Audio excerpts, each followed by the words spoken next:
Eu estou de fato muito curioso para acessar esse conteúdo. Desafios da mobilidade, pneus muito além das rodas de borracha. Para isso eu convido aqui à minha direita, nesse palco, o convidado especial para esse momento, o senhor Fernando Pelaquim, que é gerente comercial da Green Yellow. Por gentileza, à minha direita. E como mediador, muito bem-vindo, e como mediador para esse momento especial aqui à minha direita, senhor Vinícius Carvalho, ele que é diretor de conteúdo da revista ABRP News. Muito bem-vindo. Quantos podem me ajudar a recebê-lo com uma salva de palmas, por gentileza? Eu estou aqui com o Fernando Pelaquim, ele é gerente comercial da Green Yellow. E a ideia hoje da gente aqui é falar um pouco sobre questões de eficiência energética, né? O sistema de reforma de pneus e a fabricação de pneus é um sistema que consome muita energia, né? E hoje, cada vez mais, a gente vê o apelo de sustentabilidade para que as empresas reduzam o consumo de energia por questões ambientais, por questões climáticas. E a Green Yellow é uma empresa especialista nisso, né? A promover soluções que ajudem as empresas nesse sentido, a reduzir consumo de energia, reduzir pegada de carbono. E é sobre isso que a gente vai conversar um pouco aqui. Fernando, obrigado pela sua presença. Imagina, prazer. E eu queria que você falasse um pouco primeiro para a gente sobre a Green Yellow, conta um pouco da história da empresa de vocês. Bom, primeiro, obrigado, prazer estar aqui. A Green Yellow é uma empresa de origem francesa, né? Ela nasceu justamente pela necessidade lá na Europa, né? Uma pressão muito grande, né? Nos principais players, nos grandes consumidores de energia, para descarbonização. Então, ela nasceu dentro do Grupo Casino, que até recentemente era um dos maiores acionistas do Grupo Pão de Açúcar aqui no Brasil, com o foco em analisar todo o processo, né, principalmente ali os periféricos, né, os maiores periféricos que consomem energia, e buscar a maior eficiência desses periféricos, trazendo uma redução no consumo de energia e também construindo, né, um caminho ali na transição energética, partindo desde a construção ali de uma fonte de energia renovável e também passando por um diagnóstico, né, mais técnico e avaliando todo esse processo para que a gente conseguisse trazer ali efetivamente, atingir efetivamente as metas impostas para a descarbonização. Aqui no Brasil a gente está há 10 anos já, né, completamos 10 anos esse ano. Iniciamos aí a nossa trajetória, principalmente, né, logo no começo aí a gente brinca, né, do primo rico, né, que era o Pão de Açúcar, né, buscando o desenvolvimento de projetos, né, indo pela mesma linha, e rapidamente a gente conseguiu buscar, né, crescer dentro de outros verticais de mercado, né, e o automotivo ele é um deles. Então, hoje, a gente atua efetivamente com grandes consumidores de energia, né? Clientes que têm, de fato, ali a necessidade, né, de fazer essa transição energética, tem metas agressivas de ESG, né? Então, a Green Yellow ela se posiciona como esse parceiro, né, para auxiliá-los na transição energética. Bacana. A gente sabe que todas as empresas hoje têm essa preocupação, né, com a questão do ESG, mas, às vezes, a disponibilidade financeira, né, a disponibilidade de investimento não acompanha a vontade até, né, desse investimento e dessa necessidade, né, de investir nisso. Como que vocês auxiliam nesse sentido? Como que funciona o modelo de negócios da Green Yellow? Boa pergunta, Vinícius. A gente sabe que a pauta de ESG, hoje ela é uma realidade, mas ela demanda, né, investimento, demanda adequação, ela demanda uma série de fatores. E é claro que o recurso é um deles. E hoje o que a gente vê é que ele é o principal gargalo para que a gente consiga efetivamente conquistar ou atingir as principais metas que a gente tem de descarbonização. Como é que a Green Yellow ela se posiciona nesse caso? Primeiro, né, a gente faz todo um diagnóstico da empresa, né, passando ali de novo, né, pelo perfil de consumo de energia que ela tem, e também pelos processos produtivos dela. E a gente traz para ela as soluções que a gente conseguiu encontrar, né, ou as oportunidades que a gente conseguiu encontrar. Quem faz o investimento é a Green Yellow. Então, o player ali, o cliente, ele não despende de capital. Bom, então, hoje o principal, né, gargalo é o investimento, porque você passa ali por um processo muito criterioso para você poder entender, né, as principais oportunidades que você tem. Então hoje a Green Yellow ela faz esse investimento, né, seja na construção de uma usina solar, ou seja na modernização de algum desses processos produtivos, né, e ela se posiciona como a responsável pela gestão desse ativo durante todo esse período. Então hoje a gente tem grandes players, né, no mercado, que eles, não é o core business dele, né? O cara construiu uma usina solar e depois tem que fazer a gestão disso, né? Garantir a eficiência da geração dessa energia. Então, quem faz a gestão do ativo é a Green Yellow, quem garante a geração da energia é a Green Yellow. E aí, o nosso modelo de negócio é como se fosse, efetivamente, um contrato de locação desse ativo, né? Então, durante todo o período da vida útil desse ativo, a gente faz um contrato de locação onde a gestão do ativo, quem faz é a Green Yellow. Tá? Então, com isso, muitas das vezes, com o ganho de eficiência que a gente consegue trazer, seja com esse blend, né, da matriz energética, né, mudança de matriz energética a projetos de eficiência energética, a gente consegue muitas vezes viabilizar o projeto. Ele se paga com essa economia. Então, esse é o nosso modelo de negócio hoje, né, e que ele já é bem consolidado, principalmente em outros verticais, né, e a indústria, né, que tinha aí como cultura ter ali, né, o aporte do seu próprio CAPEX, tem hoje entendido que precisa, né, de uma empresa não só de dinheiro propriamente dito, mas de uma empresa que tenha, né, a eficiência energética na veia para poder auxiliá-la nessa transição e conseguir atingir as metas de ESG que são tão agressivas, né? Além da questão das metas de ESG, né, e da questão da sustentabilidade, essa mudança energética, ela pode também até melhorar a efetividade e a produtividade da empresa? Boa pergunta, Vinícius. Sim. Hoje, quando você moderniza um sistema, vamos lá, né? Você tem um sistema de ar-condicionado, de refrigeração, de iluminação, né? Os principais periféricos que consomem, que são ali os grandes consumidores de energia. O que a gente faz? A gente tenta mapear todo esse processo e deixar ele mais eficiente. Quando você faz isso, você, claro, tem uma redução, né, e é uma redução significativa no custo operacional, né, custo de manutenção. Então, você está rodando mais eficiente, né? Então, o fato de você modernizar o sistema faz com que você se torne mais eficiente, você consuma menos energia, automaticamente você está descarbonizando, né? Então, o que a gente sempre costuma tentar fazer é analisar como um todo, né? Eu costumo dizer o seguinte, matriz energética, quando a gente fala de transição energética, hoje, o mercado fala muito de você construir lá um parque solar, né, ou eólico, e está tudo bem. Não está tudo bem, né? Isso é um dos pilares da transição energética, né? Porque você tem que, você tem uma fonte renovável, mas você tem que ser mais eficiente. Como que você faz isso, né? Então, esse acho que é o principal papel nosso hoje. É olhar para dentro da operação e tentar buscar essa eficiência, né? Então, fazendo com que esse grande... Alô? Alô? Foi pro fone de vocês? Tá no fone agora? Tá no fone de vocês? Tá no então fone? Maravilha. Perfeito. Então, melhor, né? Perfeito.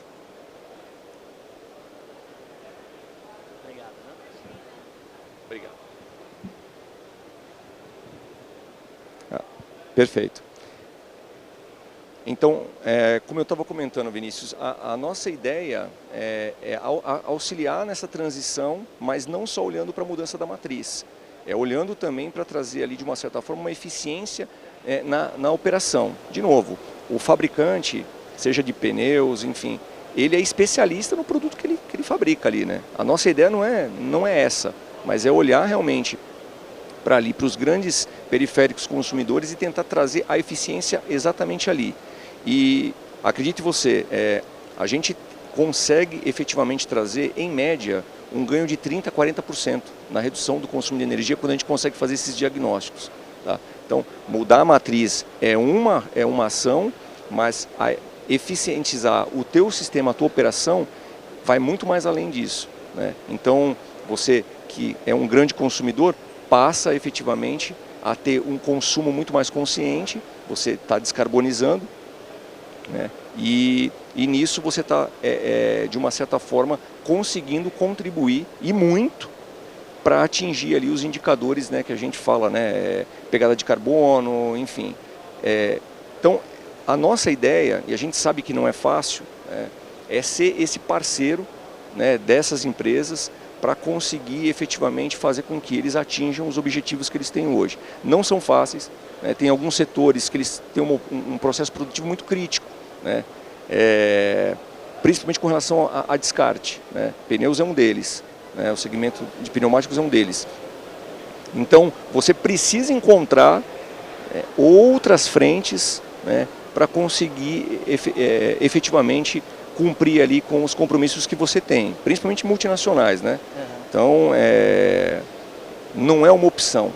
Empresa de capital aberto, ela não tem opção. Ela realmente tem um prazo e ela precisa cumprir. Então, tudo que ela pode fazer com relação ao produto dela, ela vai fazer, né? Mas ao processo, muitas vezes é o que eu falo, né, não é o core dela. Então, hoje a gente vê grandes players, né, buscando, né, essa transição, mas ele fala, cara, não é meu core, eu não sei fazer nem por onde começar. Então a gente se posiciona, né, como esse parceiro para conseguir auxiliá-los nessa caminhada aí que não é fácil, né? Fernando, para a gente conseguir tangibilizar um pouco, né, para quem às vezes não é do segmento, não é da indústria, quando você fala do diagnóstico, né, que é feito do sistema energético, dá para a gente alguns exemplos do que, por exemplo, vocês podem sugerir de mudar numa planta, numa empresa, para buscar essa eficiência energética? Às vezes é um equipamento que consome muito, que é antigo, algum tipo de manutenção. Vamos tangibilizar um pouco mais para o pessoal essa questão prática, assim. Perfeito, Vinícius. Eu vou dar um exemplo aqui. A gente recentemente modernizou um sistema todo de ar comprimido de um grande player do segmento têxtil, né? Com essa modernização, a gente conseguiu trazer para eles mais de 30% de economia, tá? O sistema, às vezes você tem lá, vou trazer um exemplo do varejo alimentar, né? Você tem ali o frio alimentar, você tem as geladeiras, você tem o sistema de refrigeração da loja. Muitas das vezes, ele é dimensionado ou superdimensionado, né, para aquele ambiente. Então, o diagnóstico passa muito por isso. É você realmente auxiliar, né, se for ali um processo que já existe, né, você tentar modernizar, trazer ali equipamentos mais eficientes, né, ou se já é um projeto novo, desde do conceito dele, desde o nascimento dele, ele já nascer mais eficiente. Esse é o mundo ideal para vocês, né? Pegar um projeto desde o início. Para falar a verdade, não. Os dois são importantes. A gente gosta bastante, né, do retrofit que a gente fala, né, de olhar ali realmente e trazer soluções, e muitas das vezes o ganho maior está aí, tá nesse retrofit, do que no Greenfield, né, que é o projeto novo, né, desde a sua concepção.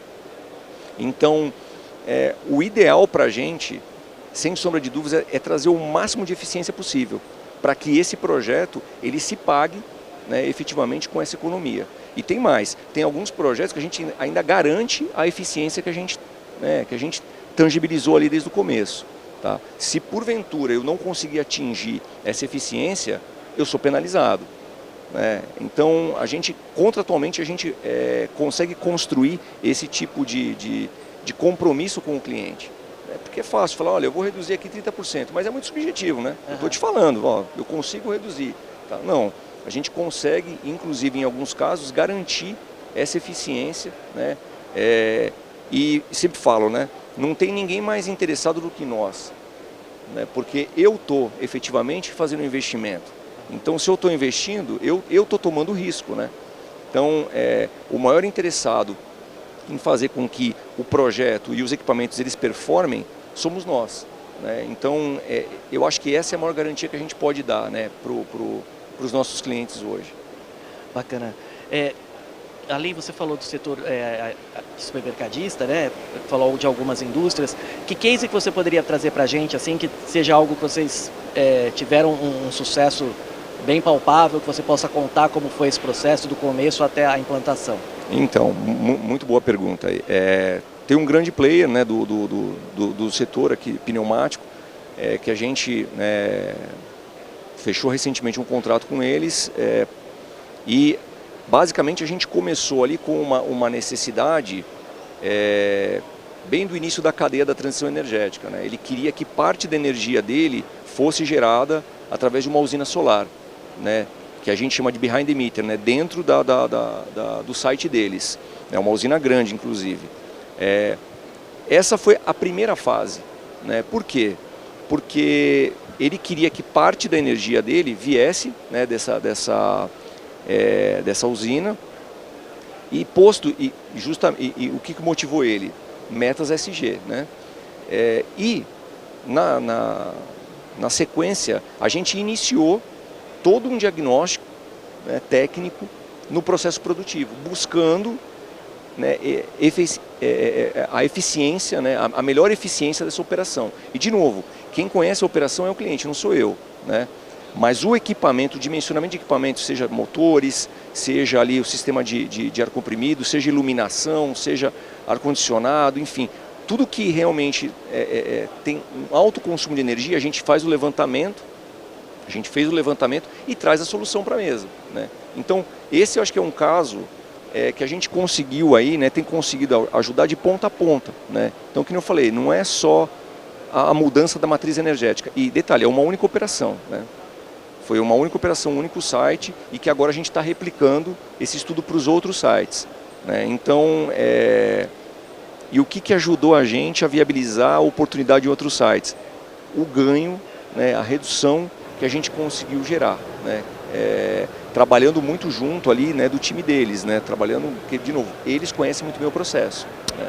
Então, e acho que um outro fator também que foi muito, contribuiu muito, a disposição deles, cara. Eles estavam tão comprometidos com o caso ali, né, com as metas, que eles viram na gente, de fato, um parceiro, né?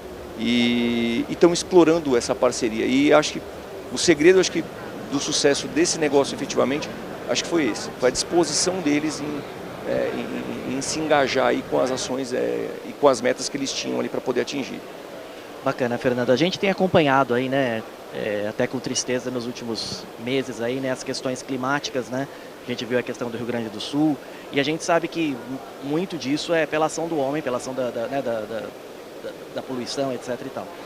E então, você falou, né, as empresas que hoje têm capital aberto, elas já têm essa preocupação, é algo que elas precisam fazer porque são metas de ESG a se cumprir.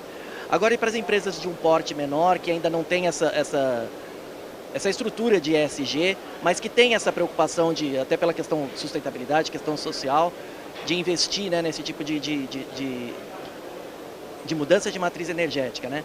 Ela também pode ter na Green Yellow um parceiro, ou só resolve para empresas de grande porte? Não, de forma alguma, muito pelo contrário. Independente do porte da empresa, a motivação pode ser, né, sim, ter ali uma pegada mais verde, né, ser ali, né, descarbonizar o processo dele, ou não, ou ele ter uma operação mais eficiente, ele ter um custo operacional mais eficiente, né? Então, muitas das vezes ele nem sabe por onde começar, né, e acontece muito disso. Então hoje a gente tem, né, alguns clientes do setor, inclusive, pneumático, que nos buscam justamente para poder fazer esse mapeamento, né, dentro da operação dele, para poder identificar oportunidades, né? Então hoje você tem N possibilidades, você tem players que têm um consumo menor de energia, mas que se enquadram, né, dentro do critério, né, que temos hoje aí para migração de mercado livre, né?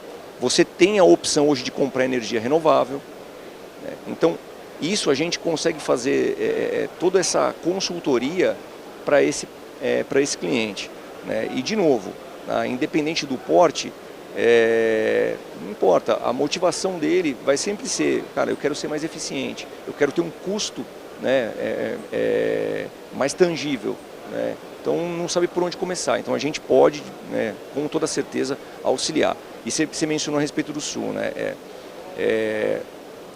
Infelizmente a gente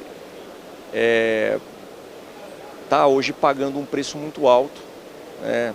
Porque de uma certa forma a gente foi um pouco moroso, né, ainda é moroso quando a gente fala a respeito desse tema.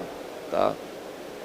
E é claro, não é fácil você reverter isso da noite para o dia. Não é fácil. Né? Então você tem hoje um impacto muito grande, né, e a gente está vendo isso de uma forma cada vez mais recorrente. Né? Então, de uma certa forma, a gente hoje tem visto uma corrida muito grande, né, pela busca de soluções, né, que tragam ali, de uma certa forma, uma descarbonização no seu processo, seja ele produtivo, enfim. Só que não sabe por onde começar, né? Não sabe exatamente o que fazer. Né? E então a nossa ideia não é vender, não é vender produto, não é vender projeto, não é vender, né? Porque nós, para você ter uma ideia, a nossa meta ela é o quanto que a gente tem de saving de energia. A GreenElo tem como meta corporativa quanto que ela consegue economizar por ano nos clientes dela. Então o nosso indicador não é quanto que a gente gasta de dinheiro, né? O nosso indicador não é quantos contratos a gente assinou, né? É quanto que a gente consegue gerar de energia limpa e quanto que a gente consegue economizar, né, dentro dos clientes. Então essa é um indicador e é uma diretriz corporativa da empresa não investir em projetos que não têm um apelo sustentável. Então já aconteceu alguns casos, o cliente chegar e falar, olha, eu preciso de um gerador a diesel aqui. Né? Não, a gente não investe. Né? Hoje a gente tem outras frentes, né, que a gente busca levar para o cliente, que é totalmente desconexa, né, com queima de combustível fóssil, enfim. Então, o nosso apelo realmente, a gente tem hoje, né, apetite por buscar projetos, né, por buscar oportunidades dentro do mercado, cujo o player ali, seja de qualquer tamanho, tenha um interesse, né, em buscar eficiência e descarbonização. E eu acho que cada vez mais, né, que a gente vai ficando mais consciente em relação a essas questões energéticas e as questões de sustentabilidade, eu acho que vai passar a ser não só um diferencial de mercado, como o consumidor vai procurar simplesmente as empresas que sabem que são sustentáveis, né? Eu acho que quem não tiver projetos de sustentabilidade bem projetados, sólidos, né, vão acabar ficando fora do mercado, né? Porque o consumidor vai repelir, né, esse tipo de empresa, né? Com certeza. Hoje a gente já tem certificações, né, para isso, né, para empresas que de fato elas estão despontando ali, né, como pioneiras, né, na transição energética. E é claro que ela bota esse selo, né, e esse selo traz um peso muito grande ali para o produto dela, né? Então, mas por incrível que pareça, ainda existem setores, tá? A gente trabalha, por exemplo, hoje com mineração, né? A gente tem muitos preços de mineração. E mineração, a gente sabe, é um processo extremamente agressivo. E parte do processo dele hoje, estou falando de grandes players, pendurados ainda, né, boa parte da operação no diesel. Olha que absurdo, entende? Mas fazer o quê? É o que ele tem hoje, é o que ele tem de tecnologia hoje na operação dele. Então, quando a gente começa a falar de armazenamento de energia em baterias, né, ainda é muito caro? Mas a GreenElo também tem uma solução como essa, né? Armazenamento de energia de baterias, hidrogênio verde. Então, a gente hoje, soluções tem, né? O que acaba, infelizmente, prejudicando a viabilidade é o custo, né? Então, a gente se coloca como esse parceiro porque a empresa que percebeu que não bastava só você levar a solução técnica, porque é muito fácil, né? Mas você precisava fazer um blend disso, também trazendo ali uma solução financeira e tomando o risco, né, no negócio também, né? Porque, como eu falei, é fácil prometer, né? Falar, eu vou te gerar aqui tanto de energia, eu vou te trazer tanto de economia, né? Isso é muito fácil, né? Mas você precisa garantir isso e você tomar parte do risco, isso eu acho que é o grande diferencial da empresa. E, de novo, mesmo assim, a gente ainda vê setores, né, engatinhando, né, no processo de transição energética, cara. Bacana, Fernando. O que você poderia falar para a gente em relação a futuro, né? Você disse aí muito da questão da energia solar, né? A gente sabe que a energia eólica é também uma outra energia que está cada vez mais forte no Brasil.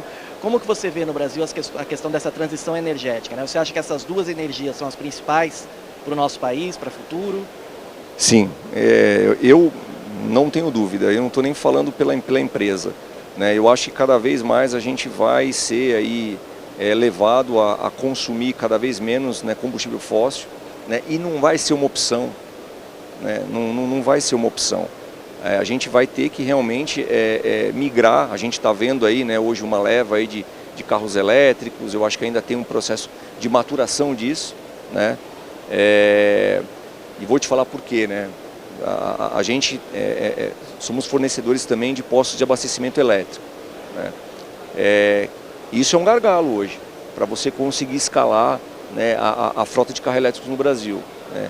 Então, mas eu vejo que é um caminho sem volta, né? Então, essa transição vai passar também por uma mudança de cultura, né? Uma mudança de cultura muito grande, mas que ela vai ser obrigatória, né? Senão a gente está vendo aí que fatos como esse que ocorreu esse ano, aí, infelizmente lá no Sul, eles vão se tornar cada vez mais recorrentes. Já são recorrentes, né? Mas talvez em proporções maiores. Então, entenda, a gente não tem opção, né? O que eu acho que talvez falta hoje mais incentivos, né? E talvez propagar mais isso, né? Ser, de fato, se colocar como um facilitador, né? E tangibilizar a transição, né? Tem alguns aspectos ainda que são muito caros, né? E é uma pena, né? Porque a gente poderia talvez fazer com que isso se viabilizasse mais. Eu estava citando o exemplo das baterias, né? A tecnologia ela vai mudando, mas o custo também, né, ele não se torna atrativo. Então, eu acho que a gente está indo muito bem no âmbito de tecnologia, mas fica difícil, principalmente para o pequeno player ali, né, pequeno médio player, porque ele fala, pô, eu quero migrar, mas eu preciso ser competitivo também, né? Então como é que você faz esse balanço, né? Então a gente precisa chegar nesse equilíbrio. Não é fácil, mas, de novo, né, não quero ser repetitivo, é um caminho sem volta, né? Então acho que cada vez mais a gente vai deixar de lado, né? Não estou falando isso no curto prazo, né? É difícil, mas a gente vai deixar cada vez mais de lado aí a questão do consumo, né, dos combustíveis fósseis para uma matriz mais eletrificada, com certeza. E é interessante, né, principalmente no segmento aí de reforma de pneus, no segmento de pneu, né, que até você vem, né, desse segmento, né, você trabalhou 7 anos. 7 anos na Bridgestone, né, como você nos falou. Sempre foi um segmento visto como um segmento poluidor, né, pela questão do pneu, né, da dificuldade que tem quando ele se torna inservível, né. Depois, com a reforma de pneu, esse pneu começa a ganhar uma segunda vida, né. Hoje os pneus todos os pneus têm possibilidade hoje de fazer logística reversa, então eles podem voltar, né, para o sistema produtivo. E acho que aí, se você fechar o círculo aí com essa questão energética, né, quer dizer, um produto que até 10 anos era um produto potencialmente poluidor, passa a ser um produto de economia circular, né? Então acho que é isso que talvez todas as empresas tenham que olhar, né? Olhar o processo delas no geral, como que elas podem reverter essa questão, né? Eu trabalhei no segmento, né, há muitos anos, e naquela época a gente já, né, desde o blend ali do composto, a gente já discutia, né, desenvolver um produto mais verde, né? Então, eu acho que as empresas estão fazendo o papel delas, né? Então, as tecnologias estão aí para isso, né? Então, eu vejo uma disposição muito grande. O que eu acho que é fechar todo o ciclo, né? De novo, existem produtos que efetivamente eles têm uma grande dificuldade de destinação, né? Mas eu acho que a gente avançou, ainda tem muito ainda para avançar, mas avançamos bastante no que tange aí, né, a reciclagem, enfim. Então, mas de novo, né, a gente olha muito para isso, né? Quando a gente olha o processo, temos equipamentos mais modernos, né, a gente tem ali alternativas, né, de trazer eficiência produtiva, ou seja, produzir mais. Só que se você olhar a curva de consumo de energia dos últimos anos, ela é absurda, né? Então, a gente efetivamente está mais eficiente, né? A nossa produção é mais inteligente, mais automatizada, né? Mas ela consome muito mais energia, né? Então, agora, né, chegou a hora de olhar também um pouco para dentro e falar, pô, beleza, né, mas como é que eu faço agora para equilibrar isso? Né? Então esse é um ponto que também é muito sensível, né, extremamente sensível, principalmente em período de escassez de chuva. Né?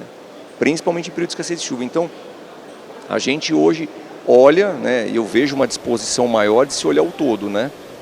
Olhar ali desde do início do processo produtivo até a destinação do produto final e olhar dentro, né, do meu processo ali como um todo, como que eu posso ser eficiente em todos os aspectos, né? Poluir menos, agredir menos, né?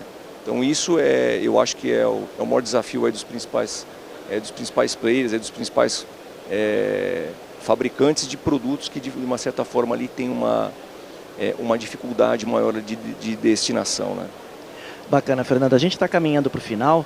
Eu queria saber de vocês, se vocês têm alguma pergunta. Se alguém tiver uma pergunta, levanta a mão aí a gente vai até lá e vou te levar o microfone. Vamos lá. Boa tarde. Boa tarde. A empresa tem stand aqui na feira? Não, a gente está hoje com um stand no outro pavilhão, que acho que é um evento de shopping, se eu não me engano, lá. A gente está com um stand lá. Tá? Segunda pergunta, por que Green Yellow? Até pelo apelo, é o que eu costumo falar, parece que é uma empresa brasileira, né? Pelo verde e amarelo ali, mas é uma empresa francesa, né? E o Green Yellow justamente por causa do apelo de sustentabilidade, né? Eu até brinco, né? Ainda bem que colocaram uma empresa francesa com um nome inglês que parece uma empresa brasileira, mas ainda bem que botaram em inglês. Eu nem sei falar green, verde e amarelo em francês, né? Então, mas é mais pelo apelo realmente de sustentabilidade, né? Ok. Existe na Europa e quem sabe até no Brasil já exista algum incentivo para essa migração? Sim, hoje existem linhas de crédito, tá? Vou falar contra mim, que estou depondo contra mim aqui, viu? Mas existem linhas de incentivo, né? Hoje para quem quer fazer aí uma transição energética, quem quer fazer ali projetos de eficiência energética. Qual que é o grande ponto? O banco só te dá dinheiro, né? Ele te dá dinheiro e muitas vezes até com uma taxa interessante, né? Mas você não vai ter ali, só que ele não vai fazer a gestão disso e não vai te dar garantia nenhuma, né? A única coisa que ele vai te dar, a única garantia que ele vai te dar é que se você não pagar ele toma um ativo de você. Mas existem hoje linhas específicas, né, para você poder viabilizar projetos de eficiência energética em qualquer setor. Tá? Mas não seria em relação ao financeiro, seria incentivos fiscais. Existe um fomento na Europa ou no Brasil, já existe alguma coisa para que ocorra essa migração, para que haja interesse das pessoas? Não, existe o fiscal, mas o financeiro também. As taxas, por exemplo, de juros que se cobra, né, que se pratica, quando o projeto ele é caracterizado, classificado como um projeto de eficiência energética, são bem menores. Né? Na Europa existem linhas específicas, né, e isenções, inclusive, para você poder descarbonizar. Né? Então, hoje, infelizmente, a gente não tem isenção, mas a gente tem alguns incentivos que contribuem, claro, né, para você poder viabilizar esses projetos. Ok, obrigado. Imagina. Mais alguém? Alguma pergunta? Ali na ponta, por favor. Teste. Boa tarde. Boa tarde. Você mencionou rapidamente o ponto dos carros elétricos e de ser um gargalo, né? O recarregar esses carros, recarregar. a recarga, obrigado.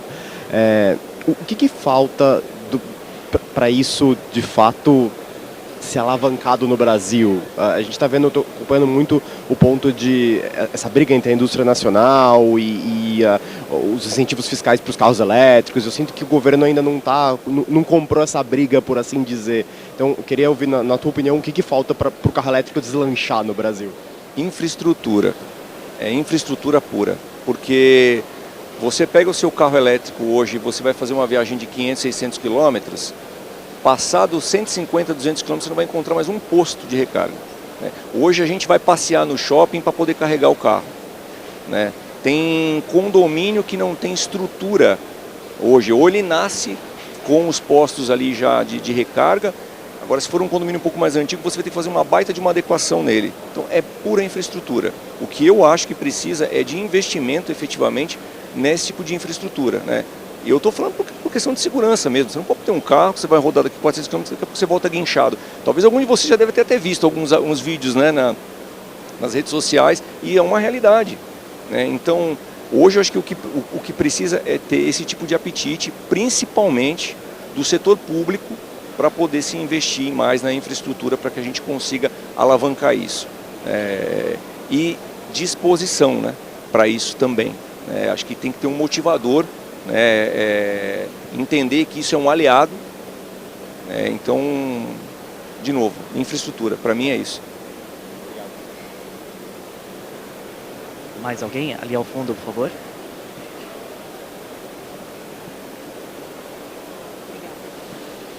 Boa tarde, meu nome é Isabela. Boa tarde, Isabela. Fernando, acho que ainda dentro dessa pergunta de infraestrutura, no seu ponto de vista, tem relação também com uma questão de capacidade energética, de geração mesmo de energia do Brasil? Né? Imaginando assim, de repente, um fomento para a comercialização dos carros elétricos, todo mundo compra, e aí todo mundo espeta esse carro na tomada, ao mesmo tempo, né? Será que o Brasil, em termos de infraestrutura, nessa questão da capacidade energética, ainda tem muito a caminhar para a gente poder comportar essa necessidade de fornecimento de energia? Excelente pergunta. Veja bem, alguns de vocês devem se lembrar de um período que a gente passou uma baita de uma crise hídrica aqui em São Paulo, né? E isso aumentou demais o custo da energia. Aí, vocês devem ter ficado sabendo que o mercado, ele abriu, né? E aí entramos aí com o Mercado Livre, várias empresas, né, de uma determinada faixa de consumo puderam migrar. Com isso, várias usinas solares, eólicas, foram construídas nesse período. Pois bem, o mercado vai abrir de novo agora para uma outra faixa de consumo. Daqui a pouco, já tá aí já, né? Já tem casos já que você contrata energia por assinatura, né? Por causa daquele período, a gente aumentou, cresceu e muito a nossa matriz energética no Brasil. Então, eu vou ser bem sincero, não é por falta disso que a gente hoje não cresce a nossa frota elétrica, tá? Para mim são outros motivos, tá? E de novo, eu vou bater nisso. A gente não pode priorizar o combustível fóssil. Enquanto a gente continuar estimulando o consumo dele, a gente nunca vai conseguir escalar como deveria. E uma outra questão, o custo, né? O custo, para mim, quando a gente pega outros países, mas vai comparar com... Sim, você tem que comparar. Você vai para outros países hoje, você não tem esse mesmo peso, né, de custo de construção de infraestrutura, né? Por quê? Porque o governo também está engajado com a causa, né? Então, temos uma matriz para isso. A gente estaria pronto. Se todos nós tivéssemos carros elétricos hoje, não teria problema, não faltaria, tá, matriz para poder abastecer esses carros. Obrigada. Imagina. Mais alguém? Bom, então acho que a gente encerra aqui. Fernanda, super obrigado. Acho que foi super esclarecedor aí. A gente conseguiu tratar bem dos temas aí que a gente se propôs. E acredito que é um tema que certamente daqui a 2 anos vai se ter coisa nova para falar. Ainda teríamos, infelizmente, esse problema, né, a caminhar aí junto com a gente. Mas eu acho que hoje a gente conseguiu dar um primeiro passo aqui para que as empresas possam entender da importância dessa mudança de matriz energética, né? Obrigado, Vinícius. Queria agradecer vocês aqui pela audiência aqui com a gente.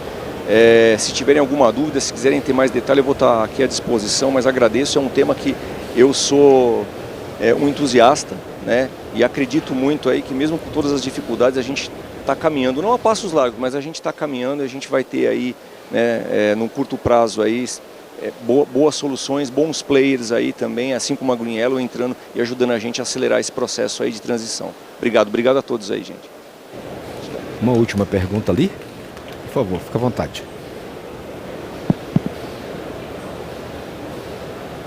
Olá, boa tarde, tudo bem? Eu pensei que talvez sugerir esse assunto, mas vou eu adicionar ele aqui. Hoje no Brasil a gente tem um combustível que surgiu na década de 70, que foi o etanol, e que ele é hoje uma ótima saída na questão energética, se tratando de que a matéria-prima dele resgata CO2 da atmosfera. Pensando nisso, um carro híbrido etanol elétrico não seria uma saída interessante? Seria o meu sonho, né? Porque o etanol é um combustível brasileiro, pô. Né? E eu acho que o mais legal é que ele absorve o CO2, né, da atmosfera. Exatamente, seria o meu sonho, assim, se a gente conseguisse aí. Então, é o que eu falo, acho que a gente tem uma capacidade tão grande, né, de inovar, a gente só precisa explorar isso, né, e incentivar, estimular. Então, seria uma brilhante solução, você ter um carro híbrido, né, você conseguiria mitigar essa questão, né, da infraestrutura, né, e você está usando um combustível que é um combustível brasileiro, né, limpo. É isso, né, é ter esse tipo de criatividade que eu acho que talvez vá contribuir para a gente poder acelerar a nossa transição aqui. Essa é a minha esperança. Tá? Maravilha. Senhoras e senhores, quantos querem nos ajudar a agradecer, em nome da Expobor Pneu Show, a participação desses grandes líderes, Vinícius e Fernando. Uma forte salva de palmas, por gentileza. Muito obrigado, Vinícius. Muito obrigado, Fernando.